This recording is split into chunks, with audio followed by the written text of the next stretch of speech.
Hi everyone, in today's video I will show you how to find and restore recently deleted photos on iPad.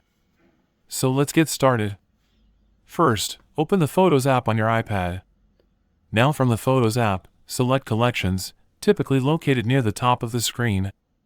From Collections, scroll all the way down to the bottom and tap on Recently Deleted. If prompted, use Face ID, Touch ID, or your passcode to open the album. Here you will see all photos and videos that were recently deleted. To restore a single photo, just tap and hold it for a few seconds until a menu appears. Then tap Recover to restore the photo. If you want to recover multiple photos or all photos at once, tap Select at the top of the screen. Then choose all the photos you want to recover. Once selected, tap the three dots in the top right corner. From the drop-down menu, select Recover. And that's it. You have successfully found and restored recently deleted photos on your iPad. Thanks for watching. Don't forget to like and subscribe for more quick and easy tutorials.